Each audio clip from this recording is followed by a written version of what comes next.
베드로전서 1장 13절에서 17절까지 말씀입니다. 그러므로 너희 마음의 허리를 동이고 근신하여 예수 그리스도에 나타나실 때에 너희에게 가져올 은혜를 온전히 바랄지어다. 너희가 순종하는 자식처럼 이전 알지 못할 때에 줬던 너희 사욕을 본삼지 말고 오직 너희를 부르신 거룩한 자처럼 너희도 모든 행실에 거룩한 자가 되라. 기록하였으되 내가 거룩하니 너희도 거룩할지어다 하셨느니라. 외모로 보시지 않고 각 사람의 행위대로 판단하시는 자를 너희가 아버지라 부른즉 너희의 나그네로 있을 때를 두려움으로 지내라. 아멘. 기도하겠습니다. 하나님 아버지, 은혜를 감사합니다. 오늘도 하나님께서 저희에게 귀한 생명의 말씀을 주시기를 원합니다.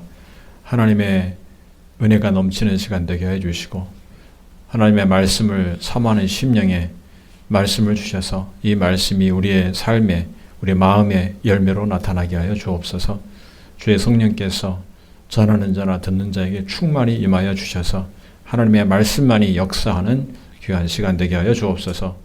우리 주 예수 그리스도 이름으로 기도하옵나이다. 아멘. 우리가 지난 시간에는 우리가 믿는 복음에 대한 말씀을 들었습니다. 우리 믿음과 복음에 대한 관계에 대한 말씀을 드렸습니다. 그 복음이 얼마나 영광스러운가에 대한 말씀을 드렸습니다. 하나님께서 구약의 선지자들로 하여금 미리 예언하게 하시고 또 예수 그리스도께서 오셔서 복음을 성취하게 하시고 또 신약에 있는 사도들과 주의 종들을 통해서 더 깊은 복음의 놀라운 비밀과 하나님의 경륜을 깨닫게 하셨다는 내용에 대해서 우리가 들었습니다. 오늘은 우리가 본문을 통해서 복음에 합당한 삶이 무엇인가에 대한 말씀을 듣겠습니다. 오늘 본문 말씀을 보면 13절에 그러므로라고 시작한 것을 볼 수 있습니다. 그러므로라는 것을 우리가 잘 알다시피 앞의 내용에 있는 말씀을 이유와 근거로 이제 결론과 같이 말하는 것입니다. 영광스러운 복음을 깨닫게 되고 그 복음의 비밀을 전하는 사명을 맡은 성도들에게 이제 부탁하는 메시지인 것입니다. 과연 복음에 합당한 삶은 무엇인가? 근신하면서 그리스도의 재림을 기다리는 삶이라 이렇게 말할 수 있습니다. 13절에 그러므로 너희 마음의 허리를 동이고 근신하여 예수 그리스도에 나타나실 때에 너희에게 가져올 은혜를 온전히 바랄지어다.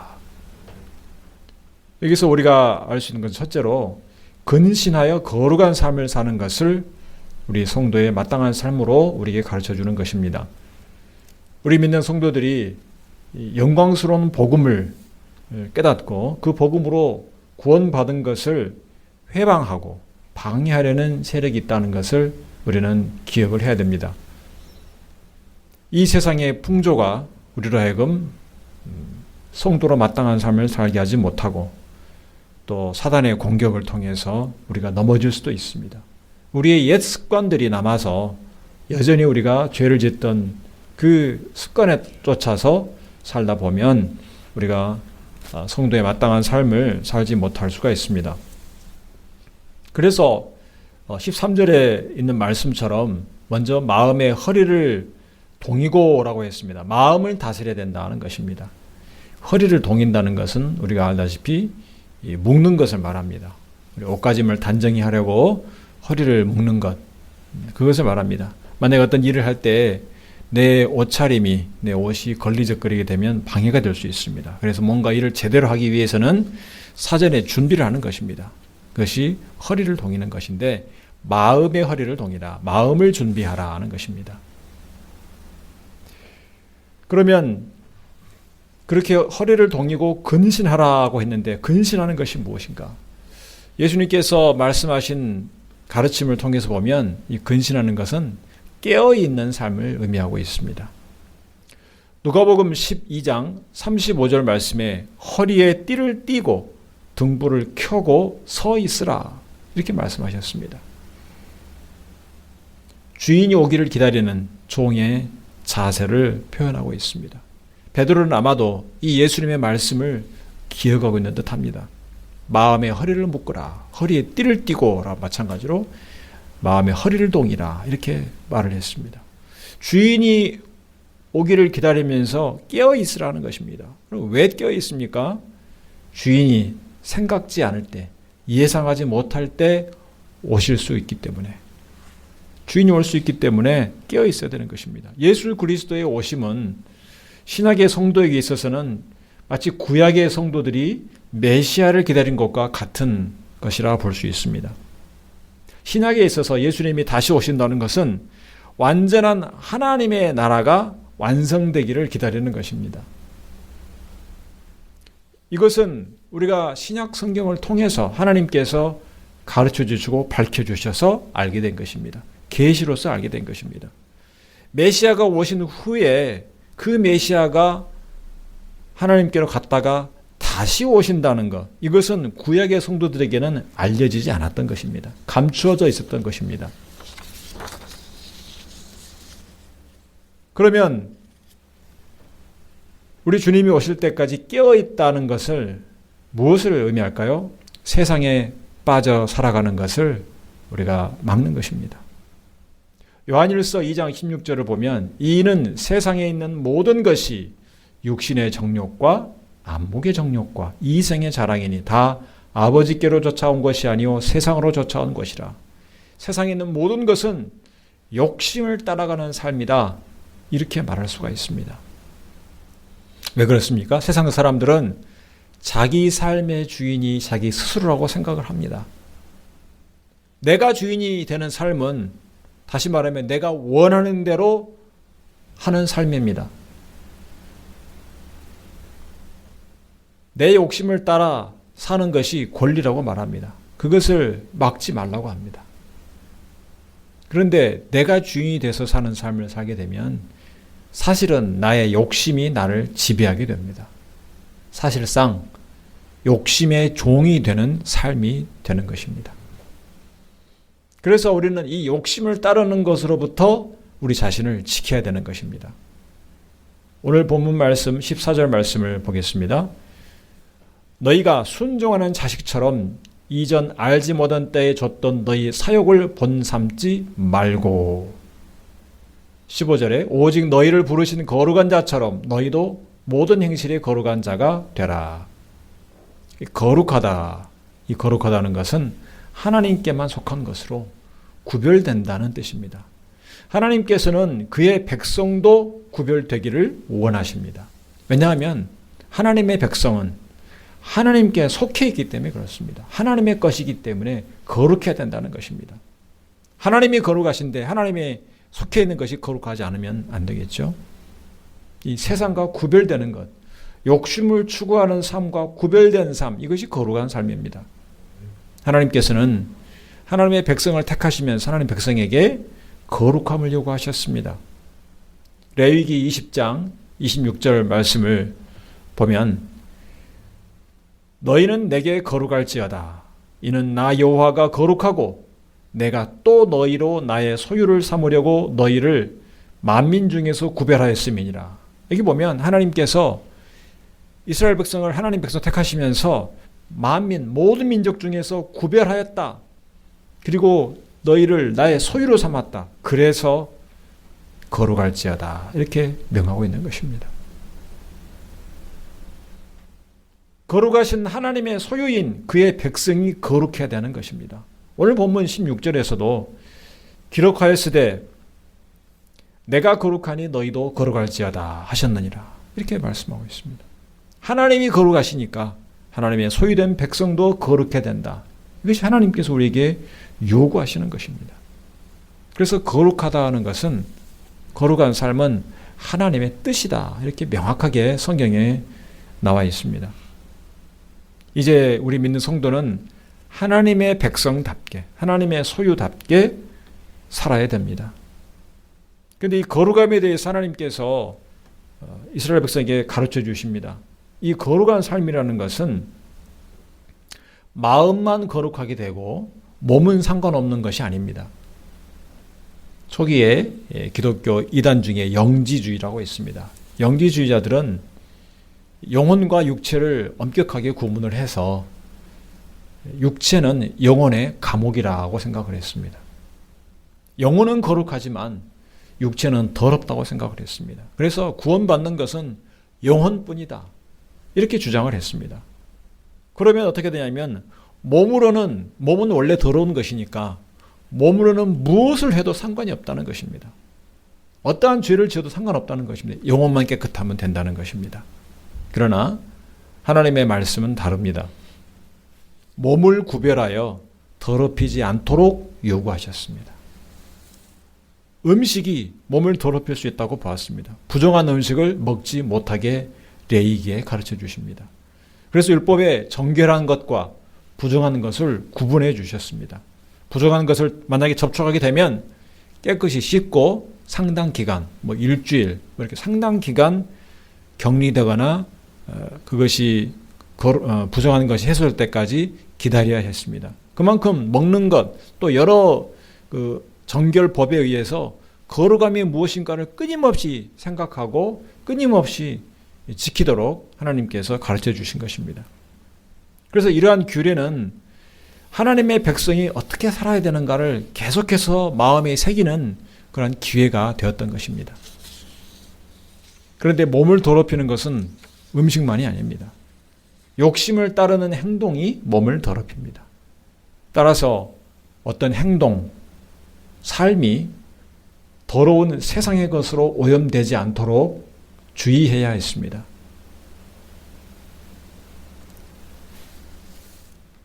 이것은 우리가 욕심을 따르던 삶을 더 이상 살지 않는 것입니다.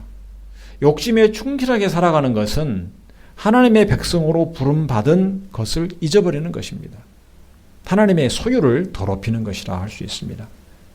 내가 내 몸 내 것이니까 마음대로 하며 산다는 것은 예수 믿는 사람에게는 하나님의 소유인 우리의 몸을 더럽히는 것입니다. 그래서 고린도전서 6장 19절에 말씀합니다. 우리 같이 한번 읽겠습니다. 너희 몸은 너희가 하나님께로부터 받은 바 너희 가운데 계신 성령의 전인 줄을 알지 못하느냐. 너희는 너희의 것이 아니라. 우리는 우리의 것이 아닙니다. 하나님의 것입니다. 하나님의 성령이 거하시는 성전이다. 이렇게 말씀하고 있는 것입니다. 그러니까 우리가 우리의 몸으로 죄를 지으면 하나님의 성전을 더럽히는 것이 된다는 것입니다.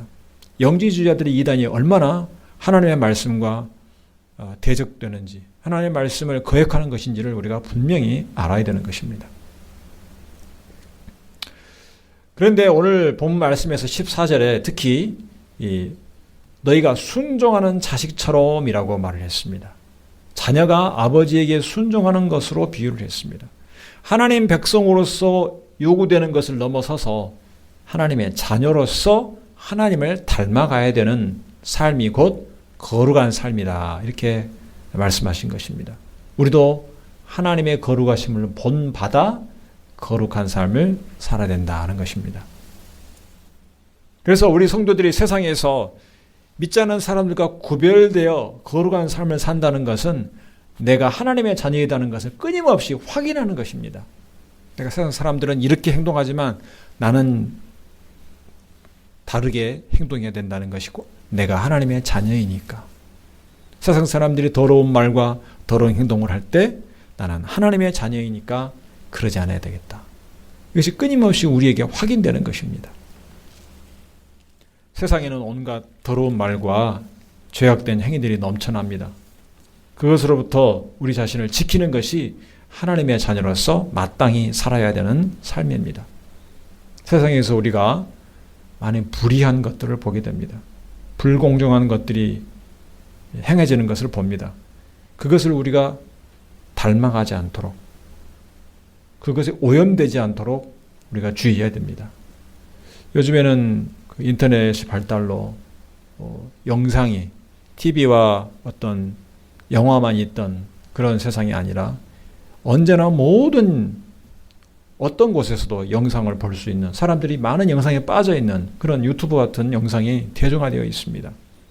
그래서 이제 영상으로 보는 방송이 갖고 있는 공적인 기능들이 많이 훼손이 되어서 어떤 영상이나 유튜브를 통해서 어떤 소식이나 뉴스를 보거나 할 때 사적인 성격을 많이 가지다 보니까 많이 욕설이나 상스러운 표현들이 영상을 통해서 여과 없이 난무하는 것을 볼 수가 있습니다. 물론 그 중에는 영상 중에는 유익한 내용도 있지만 해로운 영상, 어른아이 할 것 없이 언제나 이 핸드폰을 통해서 무차별적으로 노출되어 있는 상황에 처해 있습니다. 그래서 우리 성도들이 이 거룩함에 대해서 끊임없이 생각하며 주의하지 않으면, 우리의 마음과 생각을 다스리지 않으면 금방 더럽혀지게 됩니다. 금방.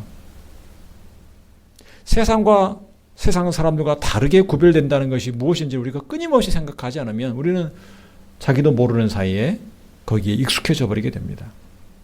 그래서 오늘 말씀처럼 마음의 허리를 동이고 허리를 묶고 단단히 대비하지 않으면 세상의 더러움에 자기도 모르는 사이에 자연스럽게 빠져들 수가 있는 것입니다. 최근에 우리나라가 정치적으로 큰 격변기를 지나고 있다 보니까 극단적인 표현과 말이 너무나 많이 난무하고 있습니다. 곧 상대방과 곧 죽일 듯이 극단적인 표현이 난무했습니다.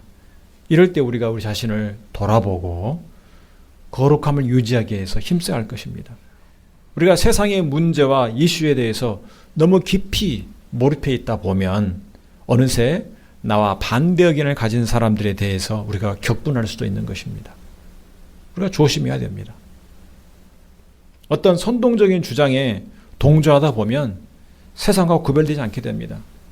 그러니까 심지어 교회 예배 시간에 정치적인 주장을 하는 것입니다. 목사의 선창에 따라서 교인들이 따라하면서 그런 정말 어처구니 없는 일들이 일어났던 것을 우리가 확인할 수 있습니다. 우리 믿는 성도들은 하나님의 말씀에 따라서 세상의 문제를 바르게 분별을 해야 됩니다. 무엇이 옳은가, 무엇이 잘못되었는가, 성도들은 세상을 판단할 수 있습니다. 그렇게 해야 됩니다. 그것을 포기하는 것은 옳지 않습니다. 바른 판단을 가지고 하나님의 은혜와 긍휼로 우리가 사는 사회에 일정 수준의 공의가 시행되도록 우리가 기도해야 됩니다. 우리가 사는 사회가 결코 하나님의 완전한 나라는 아니라 할지라도 어느 정도의 공의와 질서가 유지되기를 위해서 우리가 기도해야 됩니다. 그리고 이 세상 나라에 속한 시민으로서의 합당한 권리와 의무를 행사해야 되는 것입니다. 그런데 동시에 우리가 분명히 알아야 될 것은 예수 그리스도 밖에서는 완전한 해결이 없다는 것입니다. 우리가 이번에 넉 달 만에 정말 우리나라의 큰 역사에 분수령을 이룰 만한 중요한 사건에 한 매듭을 지었습니다. 그러나 그렇다 해도 우리나라가 완전한 의의 나라가 되는 것 아닙니다. 여전히 이 세상에는 죄악이 많고 정치적인 문제가 해결된 후에도 경제, 사회, 문화 속에서 여전히 하나님을 거역한 많은 범죄와 그런 욕심들이 난무하고 있는 것입니다. 무엇보다 우리는 하나님 나라를 가장 먼저 생각을 해야 됩니다. 하나님의 자녀로서, 하나님 백성으로서의 거룩한 삶, 구별된 삶을 살기 힘써야 됩니다. 정치적인 문제뿐 아니라 우리 사회, 문화적인 모든 삶에 있어서 힘써야 되는 것입니다. 두 번째로 복음에 합당한 삶은 재림에 대한 소망을 가지고 사는 삶입니다. 13절 후반에 보면 예수 그리스도에 나타나실 때에 너희에게 가져올 은혜를 온전히 바랄지어다 라고 했습니다. 이 신약의 성도에 있어서 예수님께서 다시 오심을 기다리는 것은 성도의 삶의 기준입니다. 예수님이 다시 오시는 것은 전혀 기대하거나 전혀 상관없이 이 세상에서 경건하게 살고 이 세상에서 거룩하게 사는 것, 그것은 의미가 없습니다. 이 세상에서 착하고 선하게 사는 것은 자기 만족을 줄 수는 있으나 이 세상의 것들은 결국은 지나가게 되어 있습니다. 우리 성도들은 마땅히 예수님 재림 시에 얻게 될 온전한 은혜를 기대하고 약속한 은혜를 기다려야 됩니다. 그 때를 기다린다면 지금 우리가 이 세상에서는 그것을 위해서 준비할 때입니다. 하나님이 주실 온전한 구원을 바라고 완전한 하나님의 나라가 임할 것을 바라고 그에 합당한 삶을 살아야 하는 것입니다. 그렇다면 예수님이 재림하실 때에 기대할 수 있는 온전한 은혜는 무엇인가? 우리가 오늘 본문 앞에 있는 9절에 보면 믿음의 결국 곧 영혼의 구원이라고 했고 7절 말씀에 보면 예수님이 나타나실 때에 칭찬과 영광과 존귀를 얻게 될 것이다 이렇게 말했습니다. 그리고 3절 4절에 보면 거듭난 생명을 가지고 하늘에 간직한 영원한 기업을 얻게 하실 것을 말하였습니다. 그래서 5절의 표현에 의하면 말세에 나타내기로 예비하신 구원이라고 또 말했던 것을 알 수 있습니다. 이것을 우리가 온전히 기대해야 된다는 것입니다. 예수님을 믿고 영접하면 하나님의 자녀가 됩니다. 그런데 이 세상에서는 완전한 구원이라 할 수 없습니다. 아직 우리에게 옛 습관이 남아 있어서 여전히 죄를 지을 때가 많고 우리는 참으로 부족합니다. 사망의 그림자인 괴로움과 고통을 당할 수가 있습니다. 우리의 몸이 나이가 들수록 늙어가고 쇠약해가고 또 병에 걸립니다. 아직도 우리는 괴로움을 당할 때가 있습니다. 우리 믿는 성도가 예수님 안에서 예수를 믿음으로 마음의 평안을 누릴 수 있지만 천국에 들어가기까지는 우리가 완전한 안식을 누리지는 못하는 것입니다.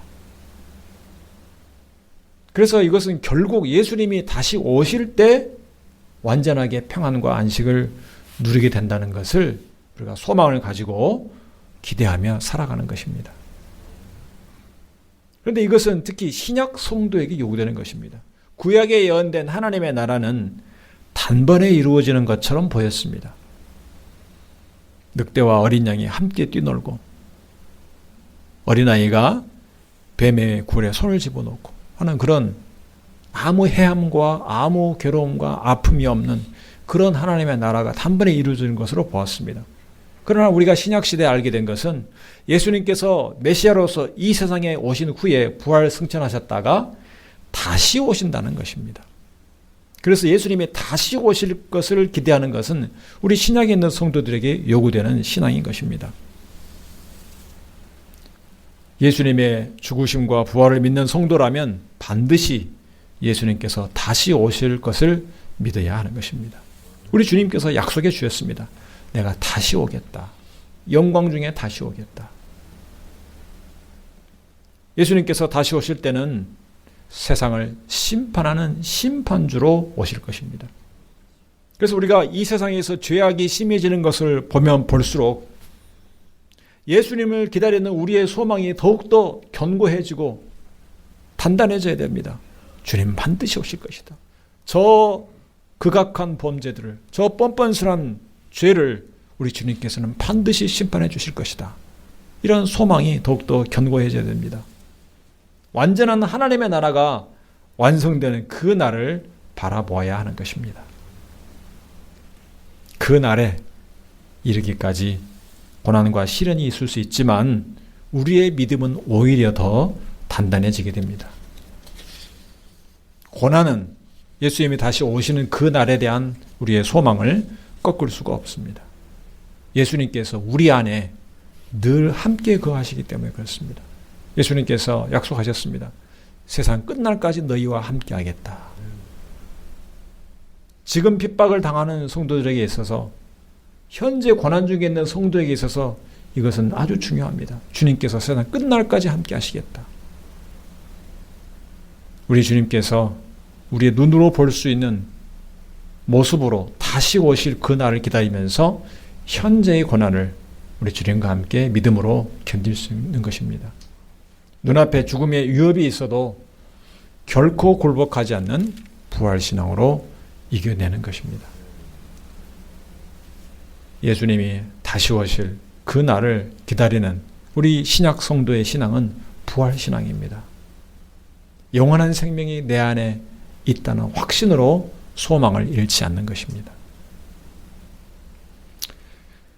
복음에 합당한 삶은 세 번째로 열매 맺는 삶입니다. 우리 믿는 성도가 주님이 오시는 그날을 기다려야 되는 이유가 또 한 가지 있다면 이 세상의 삶을 판단받기 때문에 그렇습니다.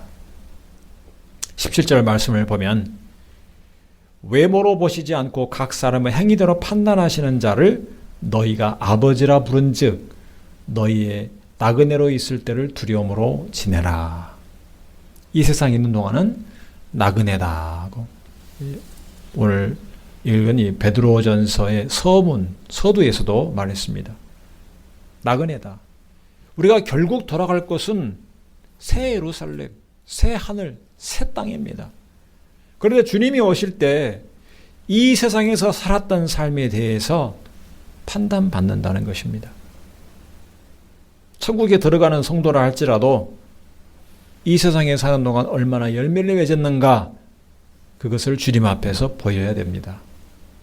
만약에 예수 믿는 신앙만 있고 열매가 거의 없다면 부끄러움을 당할 것입니다. 예수 천당, 불신 지옥만 알고 이 세상에서 삶은 주님과 함께하는 삶이 없다면 큰 부끄러움을 당할 것입니다. 우리가 얻은 구원은 우리의 행위로 얻는 구원이 아닙니다. 은혜로 얻은 구원입니다. 그러나 우리 하나님께서는 우리가 이 세상에 살았던 성도로서 살았던 삶에 대해서 열매를 보신다는 것입니다. 그래서 성령에 따라 우리가 살았다면 성령의 열매가 맺히게 됩니다. 갈라디아서 5장 22절에서 23절 말씀 우리가 잘 알죠? 같이 읽겠습니다. 오직 성령의 열매는 사랑과 희락과 화평과 오래 참음과 자비와 양선과 충성과 온유와 절제니 이 같은 것을 금지할 법이 없느니라. 많이 암송했던 구절이기도 합니다. 여러분이 이 세상을 나그네로 살아가면서 여러분 삶에 이러한 열매들이 맺히고 있는가 늘 돌아보셔야 되는 것입니다. 내가 주님 앞에 섰을 때 어떤 열매를 맺었다고 할 수가 있을까?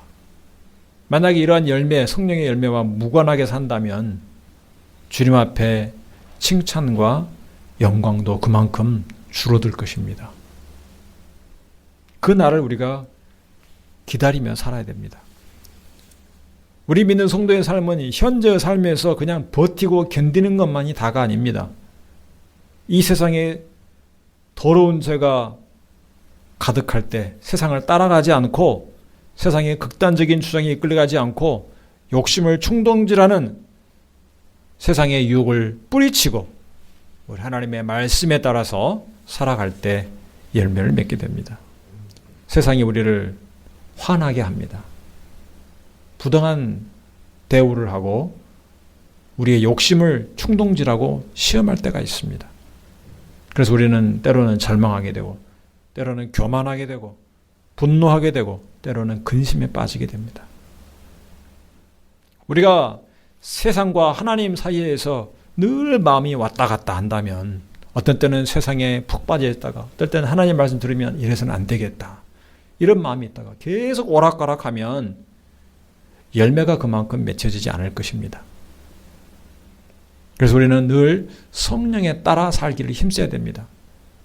열매가 맺을만 하면 또다시 세상에 푹 빠져버리면 열매가 제대로 맺히겠습니까?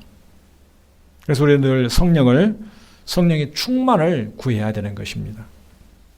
여러분이 성령 충만에 관심이 없다면 그만큼 여러분 자신의 주관적인 생각과 이기적인 욕심에 이끌려 살기가 쉽습니다. 성령에 따라서 넉넉하게 이기며 성령의 열매가 맺히도록 늘 힘써야 할 것입니다. 그래서 날마다 여러분의 생각과 여러분의 말과 여러분의 행동이 그 행동을 성령이 이끌어 가시도록 주도권을 내어드려야 됩니다. 성령께서 인도해 주시옵소서. 여러분이 주도하려고 하지 말고 성령께서 주도하시도록 내어드려야 됩니다. 오늘 배울 말씀이었죠. 갈라디아서 6장 8절 말씀, 자기의 육체를 위하여 심는 자는 육체로부터 썩어진 것을 거두고 성령을 위하여 심는 자는 성령으로부터 영생을 거두리라. 다시 말하면 무엇을 위하여 심는가 하는 것이 우리 자신의 책임이다 하는 것입니다. 여러분이 날마다 무엇을 위하여 심고 있는가를 생각해 보셔야 됩니다. 말을 하기에 앞서서, 행동을 하기에 앞서서, 어떤 결정을 하기에 앞서서 여러분이 뭔가를 하고 있다면 그것을 심고 있는 것입니다. 나는 지금 무엇을 위해서 심고 있는가? 여러분이 심은 것을 거두게 될 것입니다. 우리의 죄악들이 그저 우연히만 되는 것 아닙니다. 내가 그동안에 심었던 것이 우리에게 열매로, 우리에게 어떤 수확으로 거두게 되는 것입니다. 우리의 지나간 잘못들을 바꿀 수는 없습니다. 우리 회개하고 돌이킨 후에는 그 다음에는 성령을 위하여 심는 삶을 살아야 된다는 것입니다. 끊임없이. 그러면 성령의 열매가 거두어지게 된다는 것입니다. 육체를 위하여 심으면 육체의 열매를 거두고 성령을 위하여 심으면 성령의 열매를 거두게 된다는 말씀입니다. 예수님은 또한 포도나무 가지 비유해서 예수님 안에 거하는 삶을 살 때 열매를 풍성하게 맺을 것이라고 말씀하셨습니다. 우리가 예수님을 떠나서는 아무것도 할 수가 없습니다. 열매를 맺으려면 주님 안에 있어야 됩니다. 그러면 포도원의 농부처럼 하나님께서는 우리의 열매를 확인하십니다. 우리가 예수님 안에 거하는 삶을 이 세상에서 얼마나 살았는가, 나의 가정과 직장과 사람과의 관계에서, 나의 어떤 선택과 결정에서 얼마나 주님 안에서 그것을 하였는가, 열매를 맺히는 것을 우리 하나님께서 확인하시는 것입니다. 우리 아버지로서 하나님께서 자녀에게 열매가 얼마나 있는가를 확인하시는 것입니다. 성도 여러분, 하나님께서는 여러분을 하나님의 자녀가 되게 하셨습니다. 영광스러운 복음을 깨닫게 하셨습니다. 우리 주님께서 다시 오실 그날을 기다리면서 소망을 품고 이 세상을 살아가는 성도로서 깨어 근신하시길 바랍니다. 세상에서 세상과는 구별된 거룩한 삶을 살아야 됩니다. 우리 하나님을 닮아가야 됩니다. 우리 주님 앞에서 주님이 오시는 그날에 우리에게 맺힌 이 풍성한 열매를 보이기 위해서는 날마다 거룩한 삶을 살고 날마다 성령을 위하여 심는 삶을 사실 수 있기를 바랍니다. 하나님께서 기뻐하실 열매를 맺기 위해서 거룩한 삶, 성령을 위해 심는 삶을 사시기를 주님의 이름으로 축원합니다. 기도하겠습니다. 은혜가 많으신 아버지 감사합니다. 우리를 예수 그리스도 안에서 택하여 하나님의 자녀 삼아 주신 것을 감사합니다. 우리가 하나님의 소유가 되었기 때문에 거룩하신 하나님을 닮아 하나님의 거룩함을 우리 삶에서도 늘 추구하는 저희들 되게 하여 주옵소서. 세상과 구별되는 삶을 늘 살게 하여 주시고 또 주님이 오실 그날을 바라보면서 우리 안에 귀한 열매들이 맺히도록 은혜를 베풀어 주시옵소서. 우리의 안에 있는 열매를 확인하고 우리 하나님께서 큰 칭찬과 영광과 하나님이 주시는 존귀함을 얻게 하여 주시옵소서. 우리 주 예수 그리스도 이름으로 기도하옵나이다. 아멘.